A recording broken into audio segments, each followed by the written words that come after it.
We've been building out our off-grid tiny home life for a few years now, with the dream of turning our former city lives into a homestead in rural California. Going tiny has been a fun journey, but it has come with challenges, and incorporating a rural life just adds to the mix. Adventure awaits. So, is a tiny home homestead lifestyle worth it? We're here to share with you our tiny home homestead journey. And to answer that question. So we knew we wanted to purchase some rural property, or rural land, and we couldn't really decide whether it was going to be developed rural land or if it's going to be raw rural land. But one thing for certain is we were going to be planning to do it in 5 to 10 years, just to begin, not even be finished. But from there, when the world went crazy, we were like, all right, if not now, then when? So we had some savings saved up for ourselves, but we had no large funds available to do any major development. We had some investments and our retirement, so we cashed out most of it in order to make this move. So the reason we decided to go with a tiny home outside of affordability was because we weren't sure of what the final plan would end up resulting in. So we thought having something with a smaller footprint and also something that could still be mobile and road friendly, road legal would be our best option. So it was more cost effective for us to actually build it out ourselves because of, well, it's always nicer to actually have something more customized. And it actually turned out to be a lot more affordable until it wasn't. And this is where we get into the reality of the build. The affordability of this tiny house is great within our skill set. Now, after that is infrastructure, and that turned out to be a lot harder than what we were expecting. So the unknown factors that we didn't know how to account for were things that we just didn't have to experience back in the city. So we didn't quite know how to calculate for all of these things. So a couple of the factors that we had no idea how to account for, and these specifically have to deal with not the tiny home, but the infrastructure. The first one is the water and our irrigation system. So our property, when we acquired it, it already had a pump on the other side of the property, way over there, a quarter mile away. Now, the house is behind me over there. So in order to get water from over there to the house, the water pump has to be turned on. But we have this whole irrigation system that the water has to follow, and we had no idea what that grid was like because the person who installed this never left plans with anybody. So anybody coming onto this property would have had the same issue. Now, aside from just not knowing where the lines were run, so we didn't know where we could dig, where we couldn't dig, what problems we might have, we also had problems with the risers breaking and freezing. We had problems with running over the risers or hitting them, cutting into them when we were doing a dig. So we had to fix so many irrigation pipes. And the thing is that in our area, they don't carry a lot of the supplies. You think they would because this is a farming and ranching community, but we often had to go to Oregon to go get these supplies that we needed. So it wasn't just, oh, I got set back an hour. It was, I got set back a day or 2 days. Oh, guess what? They closed today at 3. We got here at 3:05. I guess we have to come back next Saturday. So that put us back another week or so. These things kept going on and on. Time, money, frustration, that all kicked in. So another thing that we had to run into is rocks, and plenty of them. Thankfully, I have access to this wonderful machine here because it saved me when I was digging the ditch for all that wonderful stuff that I put in the ground for the solar panels, for the septic, for the leach lines.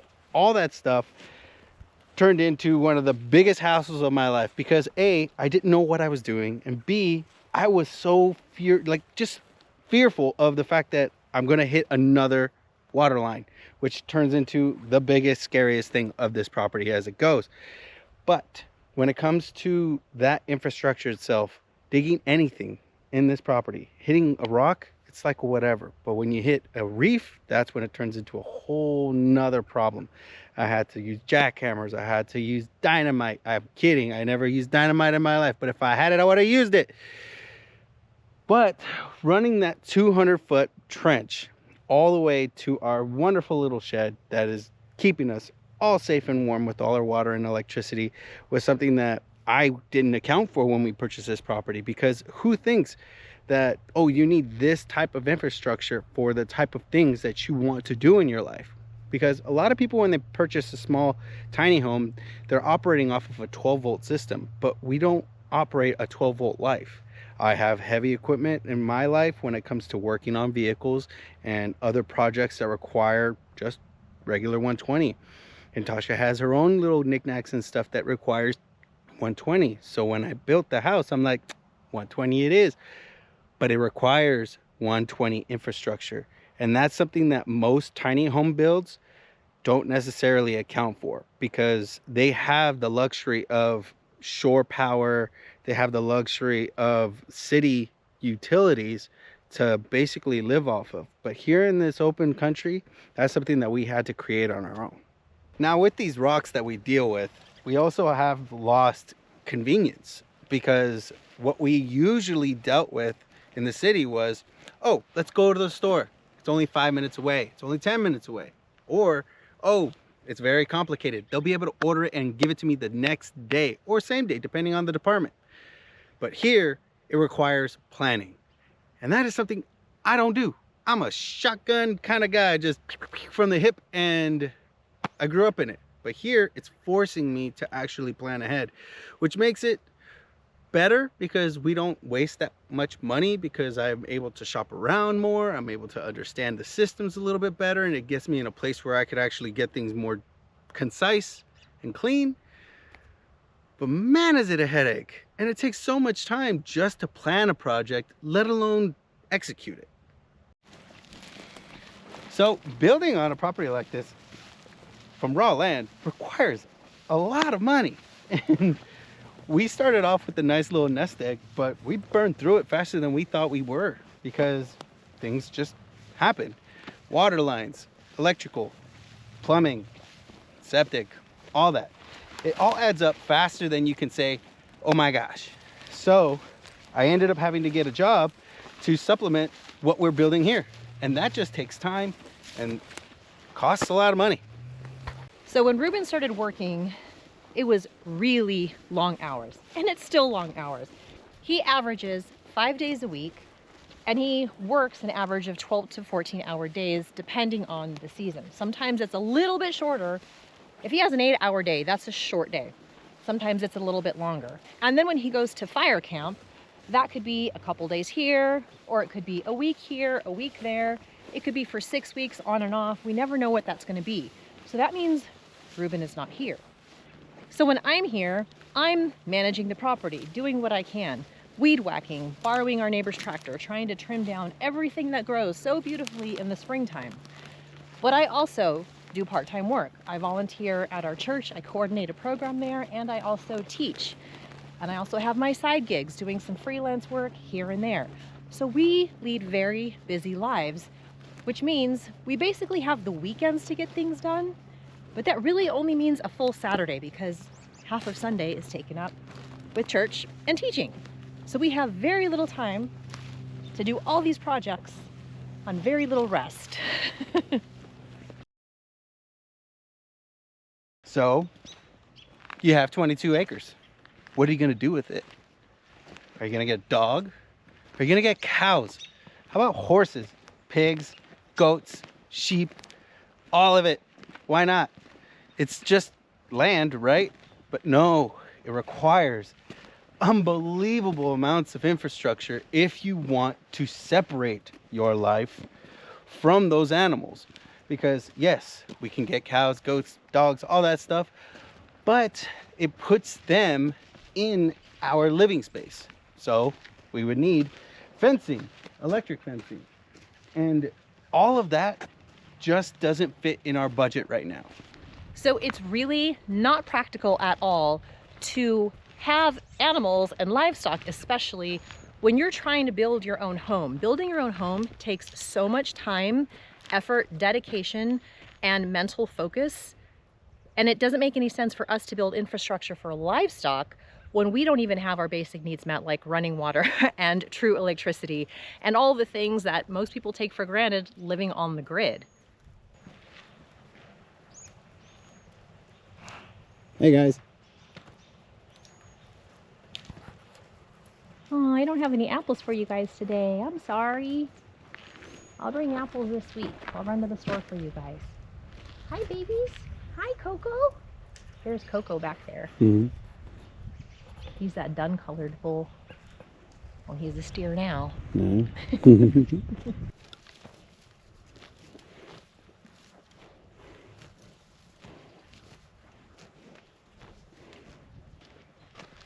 So it really doesn't make sense to build out infrastructure for animals when we're already on a super tight budget to make things work for us. And it becomes a time versus cost scenario.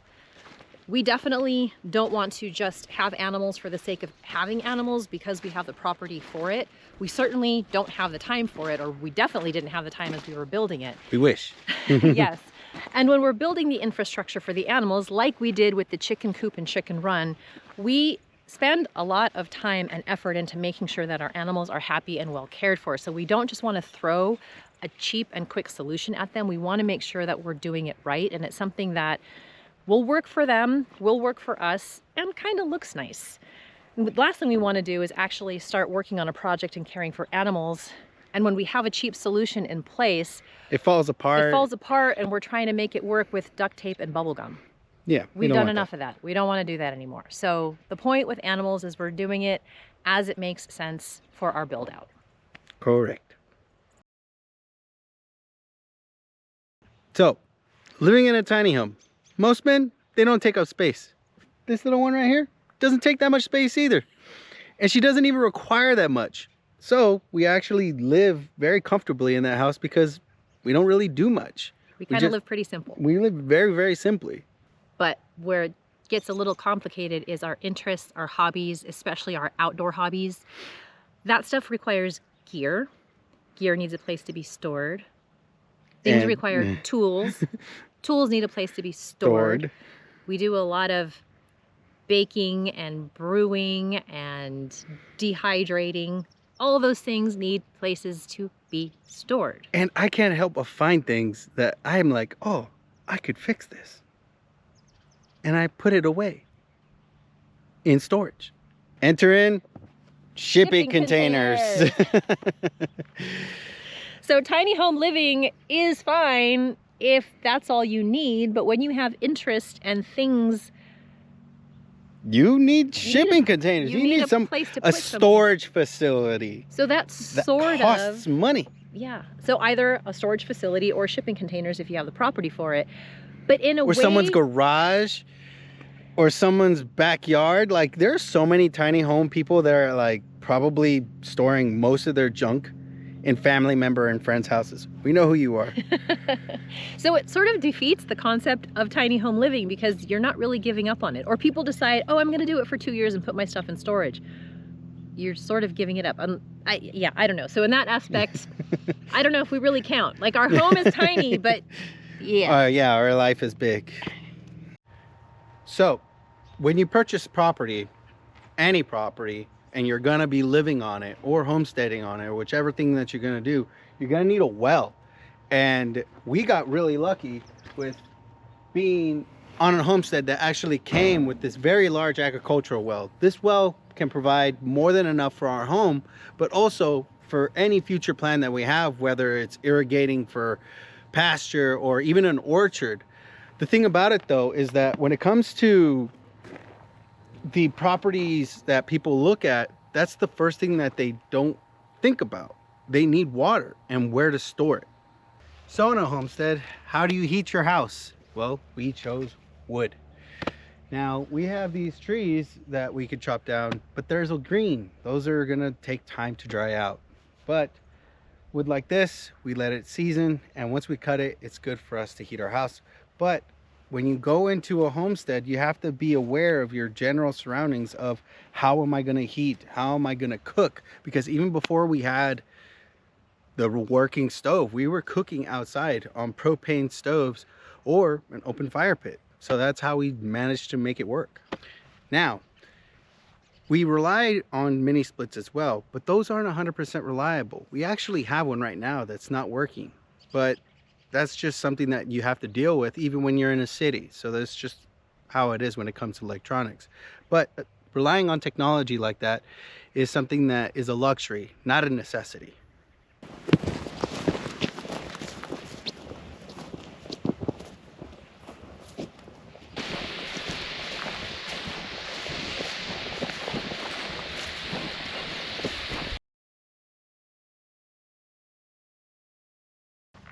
Okay, so now living in the tiny home itself, what are the realities? So, of course, we're going to talk about the challenges, because if we didn't talk about the challenges, it would be just like living in any house. Yeah. So, like Ruben mentioned earlier, we do live pretty simply on a normal basis. Outside of our hobbies and interests, we don't really require a ton of space to just sort of hang out and be. We don't necessarily need like a dual vanity sort of a thing. Like, we just don't have that much stuff to require that. So living in the tiny home really does work for us as it is, I would say. Yeah, to an extent. Yeah, to an extent, I think.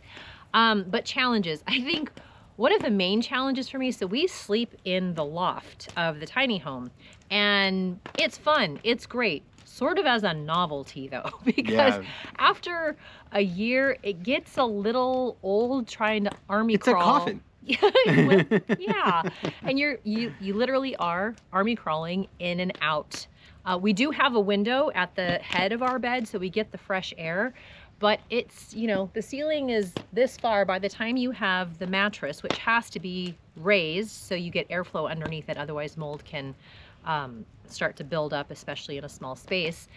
You have maybe, well, it's a little pitch. Yeah, so we have probably like 18 inches. Yeah, of in the center, maybe a little more, but neither of us are actually like sleeping right in the center. We both are on one side of the bed or the other. So that part is a challenge, but that has to do with our specific tiny home build.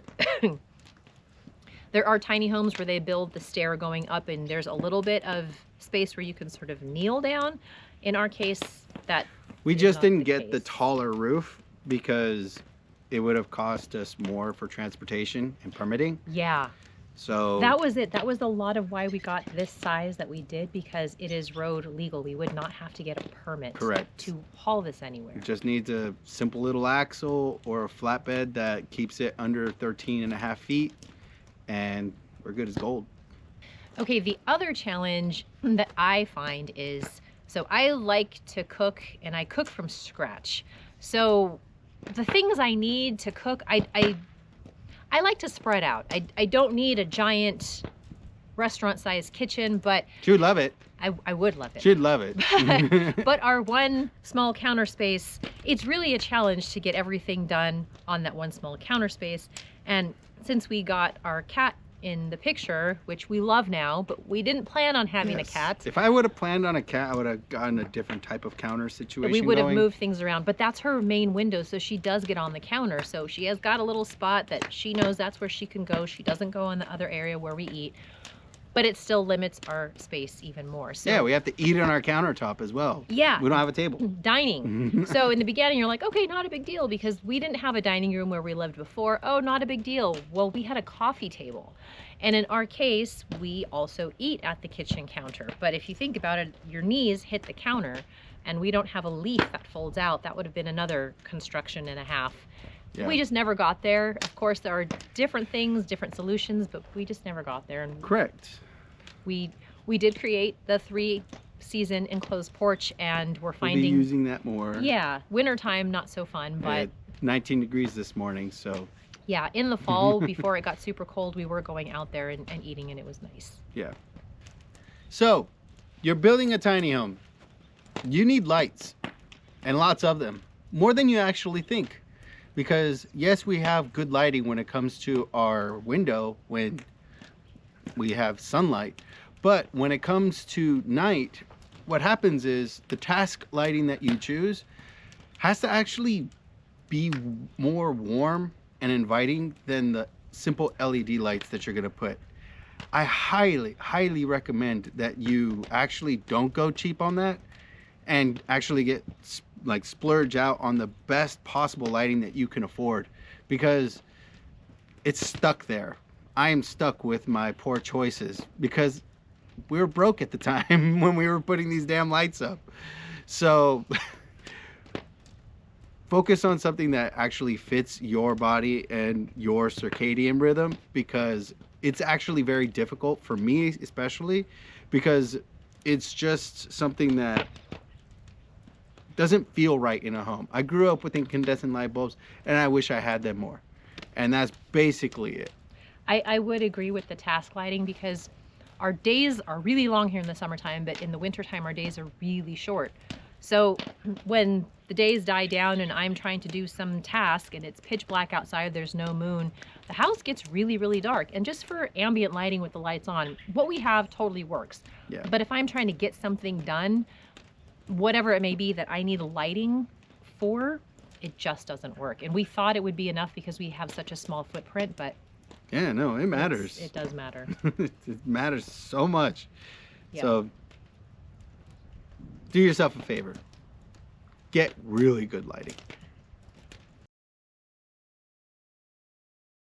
Now, when it comes to the space in the house, tiny home, what can we get? What can we fit?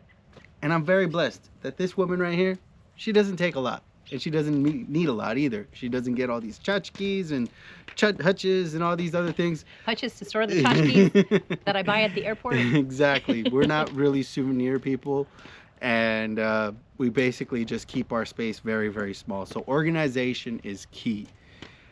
Now, when it comes to homesteading in a tiny home, that even becomes even more apparent, because what you're trying to fit in is your resources, your life, and the work that you actually are partaking in. Because it doesn't matter if you're living off the land, you're still in business. You're either business in yourself, working the land and selling whatever it is that you grow, or you're in business of selling your time to someone that's willing to pay you for your skills. Other than that, you still need that space to be doing something for you. And she's really good about keeping it all clean and nice and copacetic. Except when it's harvest time and I'm trying to dry herbs and the whole house looks like something from the 1800s. But it smells good. It I'm smells trying to really dry good. all the herbs for Sometimes the I chickens, eat it when she's just not looking. I'll be like, all right, that was good. Well, okay, funny story. I was trying to dry chives and chive flowers to be able to save the flowers because we like putting them on avo toast and whatnot. Mm-hmm. Well, chive seeds are inside the flower heads. So the seeds were falling out and I was like, oh my gosh, I thought there were mice droppings all I'm over the house. We have a cat. How in the world do we have mice in here? Well, it took me a couple days to figure out that it wasn't mice droppings. It They're the was seeds. Seeds of chives. So anyway, that's when it gets a little crazy. Pretty much. So one other big challenge that we really actually did not consider at all before we moved up, because we were thinking just about ourselves and not about other people, was guests. Yeah. It's really challenging to host people who want to come visit here, especially when we're very primitive living. Thank you, Julie and Mike. But it works. It works. We made it work, and the visitors that we did get, I have to say, we love it. And well, they already knew what they were in for when they came to visit us. It's not like it was a big surprise. But you don't live like savages. Well, we're better off now. we're civilized at this point. For better or worse. Our standards. Maybe not everybody thinks so. But having guests over, it would be nice to say, hey, guest, here's your own room. Your own room. I mean, that's a luxury. We didn't have that where we lived before, but it was still like there's a door we can close. You guys can have the living room. We can close our bedroom door. It feels like separate spaces. Yeah, no, we're living on top of each other. Yeah, so... Like, I'm sorry, did you just move your foot? Get it out of my face. Like, that's how close we are. So that's one thing that we didn't think about at all in a tiny home. Summertime, of course, some guests like to camp out here on the deck. Beautiful, stars are visible, the Milky Way, all that. Wintertime, we're like, yeah, come in the spring or get a hotel because it's just not comfortable here. Well, the thing about the whole situation and circumstance is we built this as a temporary structure. Yeah. And so it's not something that, like, we were planning on it becoming like this. Mind you, it's becoming less and less of a temporary structure the more I attach things to it. But as I'm attaching things to it, I build it with the sorrowful knowing that I will be tearing that down sooner or later. I would say moving it, relocating it. You still got to tear it down. It's like piece by piece. I know. I'm trying to be gentle about I know, this. but it's gonna be like pulling off like a set-in Band-Aid. You know, one of those. That the scab scabbed over? Yeah, scabbed right over. It's gonna be one of those because the forever home, it might be coming sooner than later. But for right now, this is really comfortable.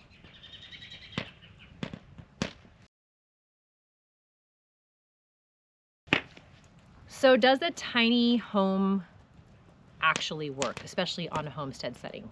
What would you have to say? I say that it does. It does work with a plan. We came up here with no plan. We just, with the hope and a prayer, came up here thinking that everything is possible and God is on our side. And He is, but He asks for a plan. Well, there's a lot of work that goes into it. It's not just a magic wand that Correct. just I know. I love YouTube, man. YouTube is all like, look at us. We just built this 2-story mansion in 30 minutes. So would you say that a tiny home is functional living? For a single person, oh yeah. You basically have all the space that you need, and you could basically make it fit to whatever situation you want.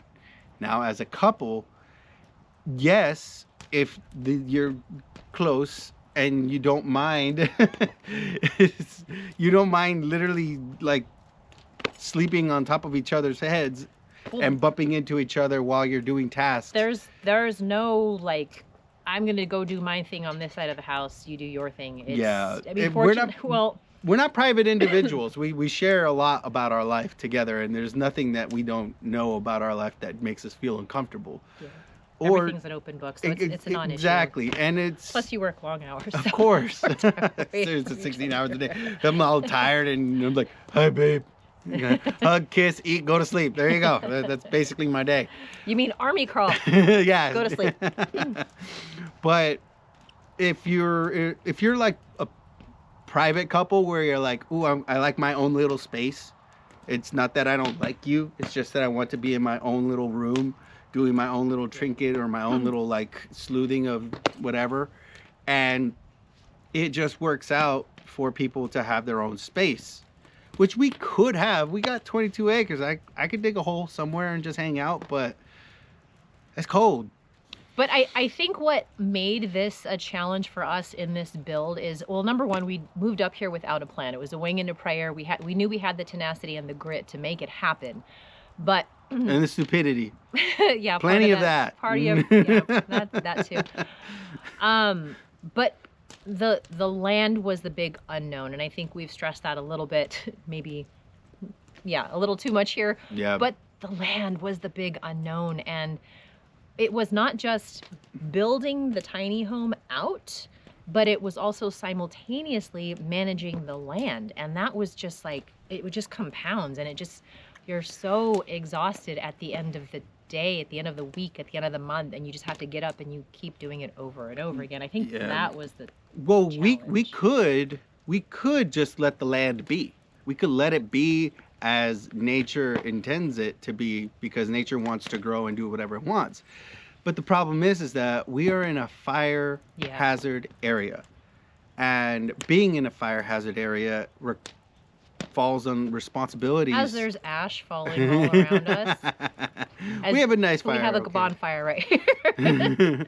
But it's a fire-prone area, and we have to make sure that we are good stewards to the land and to our neighbors, because God forbid there was something that I was mowing the pasture or some meteor decides to fall out of the sky and catch my field on fire. Guess what? It's still my responsibility to keep it from harming everybody else's property. So we have around to do us. we have to do our due diligence around here. That's part of land ownership. Yeah, you guys like cry about it's not landscaping. It's not landscaping. This is land management. Yes. Different scale. It's like you guys have issues when it comes to mowing your lawn, and it's like what, 700, 800 square feet in some cases, 1,200 square feet if you're balling. We got acres, people. We got acres, and we got. We don't own a tractor. Yes, yes, we're getting there. Hopefully this year. That is part of the 2026 plan.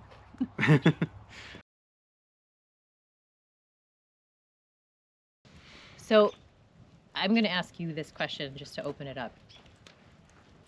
Would you get this tiny home exactly the same again? No. That was an easy no. No, that's a hard no. I would say the same thing. Mine would, well, go ahead. Does this work? Yes. Is this comfortable? Yes, because we forced it to be comfortable. But when it comes to our wants and needs, it doesn't necessarily fit. It just fits for the time, and it fits for the circumstances that we were in at the time. But knowing what I know now, and in the future, with a plan, people, plan, I would have built a house actually that fits more with the 1920s, 1930s time of home construction, where Like more of a bungalow style? Yes, where houses were built roughly, what, 800 square feet, 900 square feet, and had layouts that could be added on to. That is more of what I would have done in the beginning, knowing what I know now. But this actually gave us all the skills that we need to build another house on raw land and know how to take the topography and use it in our favor.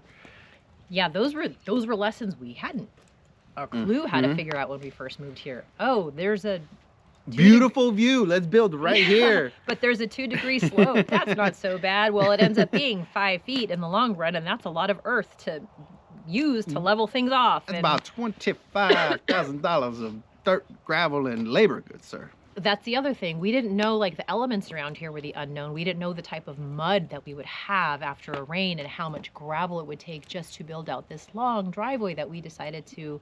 Well, we didn't decide on the long driveway. We wanted to be right here so we could have that view. But it required a long driveway, and that was fine. We're like, oh, dirt road, no big deal. Until the mud comes, and then you're getting stuck every week. So what do you think? Well, I think the tiny home made sense for us at the time, because we needed something that wasn't quite 100% permanent. This made sense.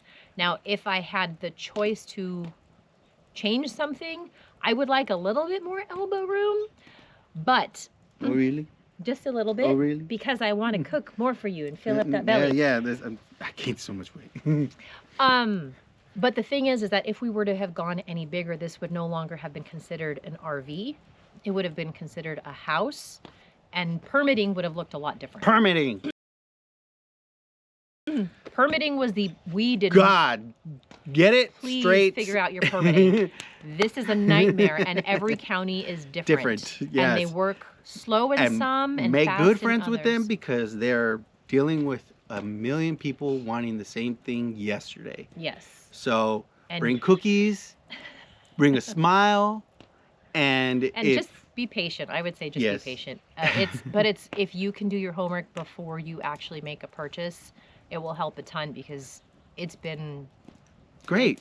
It's been great for us. well, yeah, but it's been a challenge. Yes. And I mean a real challenge. It's been hard. Yes. But so just Delays. It's all the timing. and to build your own house, to have somebody build a house here in this county takes a very long time, because we don't have a lot of resources and contractors in our area. So people wait years for a house to be built. Yeah. So for our area, this made sense.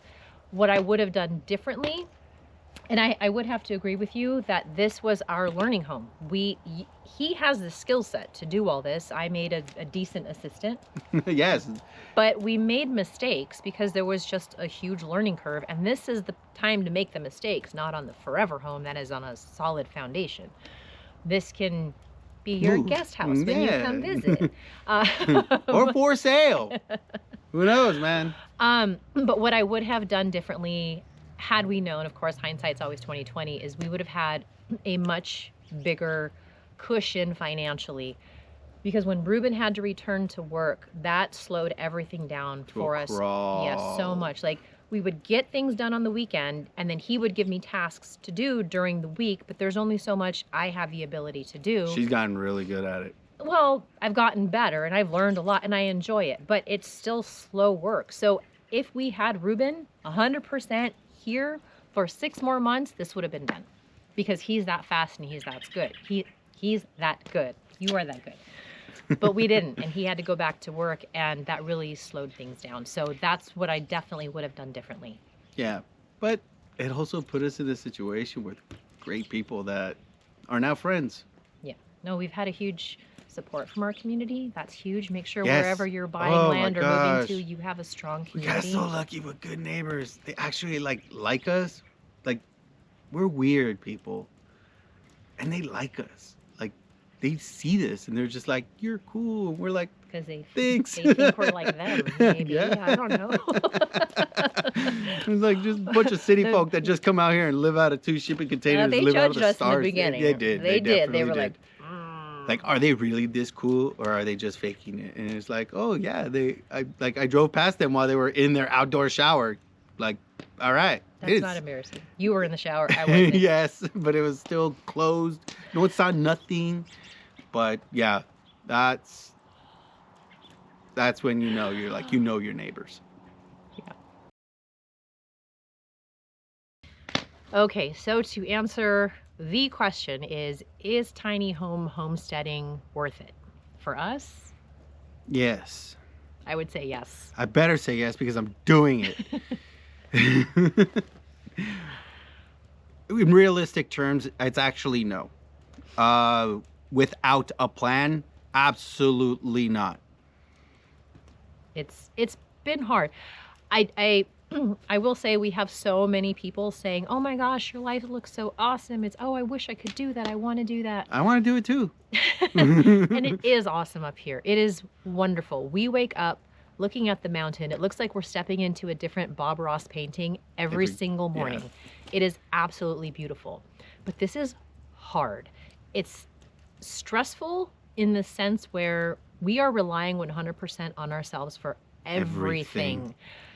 Is it full of anxiety like we had in the city? No. So all of that type of a thing, we did leave that behind. So in that sense, this is much better.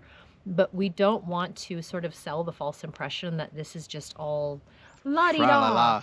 It's hard work. Yeah, because like the videos that we create aren't for YouTube consumption, and this is our job because it isn't. This is just us documenting what we're going through with our life to share with our friends and family and the wonderful strangers that you've all come on board. I know, and we love it so much. We love do. your guys' comments and the suggestions that you guys give. We actually double up and follow up on it, and a lot of you have actually been very correct, especially when it comes to the solar system. I've fixed a couple of those things already, but no, it's been very helpful. We really appreciate the comments. Keep them coming because we don't know everything. We're learning, and we're doing this the hard way because we didn't have anybody showing us the ropes in the beginning.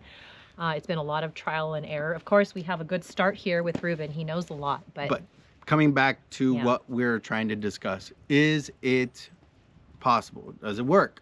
It does, but only with a plan. And if you don't have a 10-year plan while you're doing this, then you are going to fall through the same pitfalls that we have and have more downs than ups because of just how hard it is to learn. But because there's no vacation, when we go visit family, it's literally we haven't taken a break here. We're working nonstop. We go visit family. We're running around trying to say hello to everybody, and we run back and we start back over again. There's no rest, and it's not a complaint. It's just the reality of what it is. So your life has to be not micromanaged, but you have to have a purpose of what it is that you're trying to do. And we've achieved 90% of what it is that we're actually trying to do, which is to live a life in an area that gives us peace. And that's where we are at. Yes. We are at peace in our own chaos. And we hope and wish and pray that everyone else can find theirs as well. Yeah. I think that's very well said. I think that's very well said. I do want to bring up a little something because we have had family message us saying, we do have a buymeacoffee.com account, and sometimes we'll put a little something in the video and there's a link in the description, but we know that actually most of our family that watches us and follows us on here does not have a YouTube account.